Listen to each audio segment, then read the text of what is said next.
కానీ ఏమైనా మురళీధర్రావు గారు ఇక్కడ తెలంగాణలో ఉన్న యువత మాత్రం ముద్రలోని అంతగా వాడుకున్నట్టయితే కనిపించలేదు ఒకటి. రెండోది ఇదే యువత తెలంగాణ నుంచి ఆశిస్తుంది ఏంటంటే మీలాంటి యువ నాయకులంతా కూడా మధ్యప్రదేశ్కి ఇన్ఛార్జ్గా కర్ణాటకకి ఇన్ఛార్జ్గా వెళ్ళిపోతున్నారు. ఇదే కేంద్ర మంత్రి కిషన్ రెడ్డి గారు తెలంగాణకి ఏకైక సెంట్రల్ మినిస్టర్గా ఉన్నారు. గడిచిన ఈ 4 సంవత్సరాల్లో కిషన్ రెడ్డి సూటిగా తెలంగాణ ప్రజలకి ఏదైనా తీసుకొచ్చాడు అని అంటే క్లియర్గా చెప్పండి, ఆ సెంట్రల్ మినిస్టర్ ఏం తీసుకొచ్చాడు. రెండోది మీరు ఈ తెలంగాణ ప్రజలకి ఏం చేశారు, ఏం చెప్పి రేపు ఓట్లు అడగబోతున్నారు. మీరు ఒకటి గమనించాలి, కిషన్ రెడ్డి ఏమి ఇచ్చిండు, మురళీధర్రావు ఏమి ఇచ్చిండు, లేకపోతే ఇంకెవరు ఏమి ఇచ్చిండు, ఇది ప్రశ్న కాదు. ప్రశ్న ఏంటంటే ప్రభుత్వం ఏమిచ్చింది, మోదీ గారి ప్రభుత్వం ఏమిచ్చింది, మోదీ గారికి ప్రధానమంత్రిని చేయాలా, ఇది ప్రధానమైనటువంటి ప్రశ్న. ఎందుకంటే ఇందులో అందరూ వస్తారు. మోదీ గారు ఇచ్చేటువంటి కార్యక్రమం ఏదైతే ఉంటుందో, మోదీ గారి ప్రభుత్వం ఏదైతే ఉంటుందో, ఏనుగు కాళ్ళు అన్ని కాళ్ళు. కాబట్టి మేము అందరం కూడా అందులోనే ఉన్నాం. ఇంకా వేరే మాకు ఒక బ్యాగ్ లేదు సపరేట్గా, అందరం కూడా ఒకటే చేస్తున్నారు.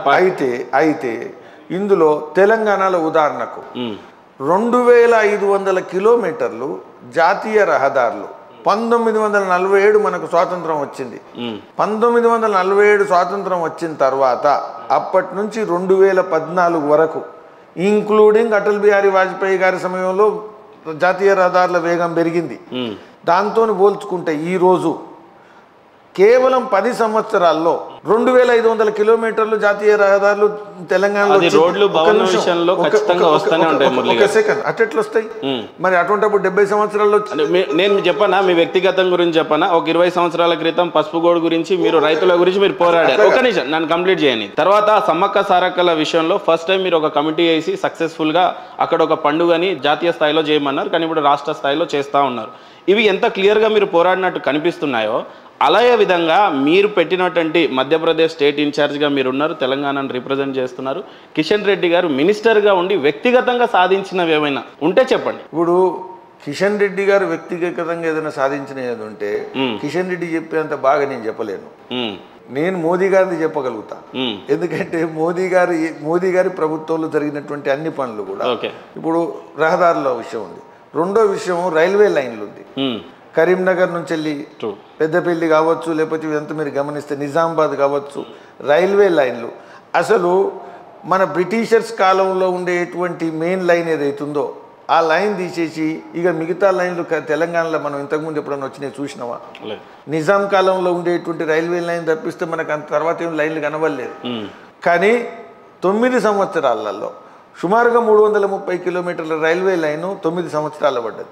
మీరు గమనిస్తే ఈరోజు జాతీయ రహదారులు నరేంద్ర మోదీ గారు ప్రభుత్వం రాకముందు పర్ డే 12 కిలోమీటర్లు ఎంత వేసేదా అంటే 12 కిలోమీటర్లు వేసేది. ఇవాళ 37 కిలోమీటర్లు వేస్తుంది పర్ డే. అంటే స్పీడ్ అండ్ స్కేల్ గమనిస్తే నరేంద్ర మోదీ గారు తెలంగాణకే కాదు దేశానికి ఎంతైతే 70 సంవత్సరాల్లో వీళ్ళు ఇచ్చారో గత 10 సంవత్సరాలలో అనేక విషయాలలో మీరు ఏది తీసుకున్నా, రైల్వే వర్క్ చూసుకున్నా, లేకపోతే గ్రామీణ సడకు విషయంలో చూసుకున్నా, ఏది చూసుకున్నా 2 3 పెంచినటువంటి ప్రభుత్వం నరేంద్ర మోదీ గారిది. తెలంగాణ విషయంలో కూడా ఇదే. రామప్ప విషయం ఉంది. యునెస్కో నుంచి మనం ఐడెంటిటీ తీసుకొని వచ్చినాం హెరిటేజ్ సైట్ కింద. ఇది కూడా మోదీ గారి ప్రభుత్వం చేసిందే. మోడీ గారు యునెస్కో గుర్తింపు పొందిన తర్వాత రామప్ప దగ్గర గడ్డి మొలవడం తప్పితే డెవలప్మెంట్ ఏముందో చెప్పండి. ఇప్పుడు ఒకటి గుర్తుపెట్టుకోండి, యునెస్కో నుంచి గుర్తింపు తీసుకురావడంలో ఏదైతుందో ఇది ప్రభుత్వం చేసేటువంటి పని. తర్వాత యునెస్కో నుంచి ఫండ్స్ వస్తాయి, భారతదేశ ప్రభుత్వం ఇచ్చేది కాదు, వస్తాయి ఆటోమేటిక్గా నెమ్మదిగా వస్తాయి. రాబోయేటువంటి 10, 15, 20 సంవత్సరాల తర్వాత మీరు యునెస్కో కారణంగా ఇది ఒక టూరిజం మ్యాప్ లకు వచ్చింది, దీనిలో డెవలప్మెంట్ అయింది, నేషనల్ హైవేస్ కూడా వచ్చినాయి. అక్కడ అటువంటి డెవలప్మెంట్ లేకపోతే దానికోసం కష్టపడి తీసుకురారు కదా. కాబట్టి నరేంద్ర మోదీ గారు మనకు దేశంలో అది ఏ రకంగా చూసుకున్నా, సంక్షేమం విషయం చూసుకున్నా, మహిళా సంక్షేమం సాధికారత చూసుకున్నా, లేకపోతే యువకుల విషయంలో చూసుకున్నా, లేకపోతే భద్రత విషయం చూసుకున్నా, లేకపోతే ఉగ్రవాదానికి వ్యతిరేకంగా ఉండేటువంటి మీరు కనుక పర్ఫార్మెన్స్ కనుక చూసుకున్నా, ఏది చూసుకున్నా ఒక చరిత్రను సృష్టించినటువంటి ప్రైమ్ మినిస్టర్ ఈ దేశంలో ఉన్నాడు అంటే నరేంద్ర మోదీ గారు. ఈ దేశంలో గత 40-50 సంవత్సరాల్లో అసలు ప్రపంచంలో ఇంత పాపులర్ లీడర్ లేడు. ఈ దేశానికి ప్రజాస్వామ్యంలో వన్నె తెచ్చినటువంటి నాయకుడు నరేంద్ర మోదీ గారు. ఇప్పుడు మీరన్న సేఫ్టీయే నిజంగా భారతదేశంలో అత్యధికంగా ఉంది అన్నారు. గత కాలంలో మీరు చూసినట్లయితే 2019 ఆర్ 16 ఆ ప్రాంతంలో చూస్తే సర్జికల్ స్ట్రైక్ మీరు చేశారు. కారణం ఏంటంటే యూరిలో 19 మంది భారత సైనికులు చనిపోబడ్డారు. అక్కడ బాంబు పేలుడు, ఆ RDX 100 kgs సంథింగ్ తీసుకొని వచ్చారు. అంత భద్రత ఉంటే RDX ఎక్కడిది? 19 మంది జవాన్ల కారణం, ఆ చావుకి కారణం బీజేపీయా, లేకపోతే భద్రతా దళాలా, లేకపోతే మీరా, నరేంద్ర మోడీ గారా? ఏం చెప్తారు ఇప్పుడు సర్జికల్ స్ట్రైక్ అంటే? ఫస్ట్ నేను 2 విషయాలు చెప్తాను. ఫస్ట్, నేను ఇక్కడ తెలంగాణలో విద్యార్థి నాయకునిగా ఉన్నాను. నాతోని పనిచేసినటువంటి కనీసం 40 మంది నక్సలైట్ల చేతుల్లో హత్య చేయించబడ్డారు. నా మీద కూడా హత్య ప్రయత్నం జరిగింది. ఇది నేను 20-30 సంవత్సరాల్లో అనుభవించినటువంటి విషయం. ఎక్కడ? కరీంనగర్లా, లేకపోతే నల్గొండలా, లేకపోతే నిజామాబాద్లా, లేకపోతే హైదరాబాదు రాజధాని నడిబొడ్డులా నా మీద ఫైరింగ్ అయింది ఉస్మానియా యూనివర్సిటీ క్యాంపస్లో. ఇది అంతర్గత భద్రత విషయం. ఓకే. ఇది నక్సలైట్ల ఉగ్రవాదం ఎక్కడి దాకా ఉందా అంటే కేవలం ఒక తెలంగాణ, హైదరాబాద్, ఆంధ్రప్రదేశ్ కాదు, పక్కనుండేటువంటి ఛత్తీస్గఢ్, పక్కనుండేటువంటి మహారాష్ట్ర, ఆ తర్వాత మధ్యప్రదేశ్, ఆ తర్వాత జార్ఖండ్, ఆ తర్వాత ఒరిస్సా, అక్కడి నుంచి బీహారు, అక్కడి నుంచి బెంగాలు, అక్కడి నుంచి నేపాల్, కింద తమిళనాడు. అంటే మీరు హిమాలయాల నుంచి సముద్రం దాకా 220 జిల్లాలకు విస్తరించింది కాంగ్రెస్ హయాంలో ప్రభుత్వంలో నక్సలైట్లు. ఎవరు బతుకుతారా ఎవరు చస్తారా తెలియదు. నేను నా జీవితంలో నేను చూశాను హైదరాబాద్లో కమ్యూనల్ రైట్స్ ఎట్లుండేటిది, కర్ఫ్యూ ఎట్లుండేది అనేది. మీరు దిల్సుఖ్ నగర్లో లేకపోతే లుంబిని పార్క్లో ఏ విధమైనటువంటి బ్లాస్ట్లు అయినాయి. గాంధీనగర్లో లేకపోతే అహ్మదాబాద్లో ఎన్నిసార్లు కర్ఫ్యూ ఉండేది. కానీ ఈరోజు మీరు జమ్మూ కాశ్మీర్లో ఉండేటువంటి కొన్ని ఘటనలు కావచ్చు, నార్త్ ఈస్ట్లో ఎంత ఉగ్రవాదం ఉండే, నార్త్ ఈస్ట్లో ఎన్ని ఉగ్రవాద సంస్థలు ఉండేది, బర్మా, మయన్మార్ నుంచి, బంగ్లాదేశ్ నుంచి, లేకపోతే ఇతర దేశాల నుంచి ఉగ్రవాదులు ఆడ క్యాంపు పెట్టి మన దేశంలో ఉగ్రవాదం చేసేది. ఇది మన దేశంలో ఉండేటువంటి పరిస్థితి. ఫ్రీ రన్, ఎవడు ఏదైనా చేయొచ్చు. ఎంతమందిని ఎత్తుకపోయేది, ఎంతమందిని ఎత్తుకపోయి బెదిరించేది. కాబట్టి ఇటువంటి పరిస్థితులలో ఈరోజు మన తెలంగాణలో ఒక్క ఇన్సిడెంట్ అయిందా?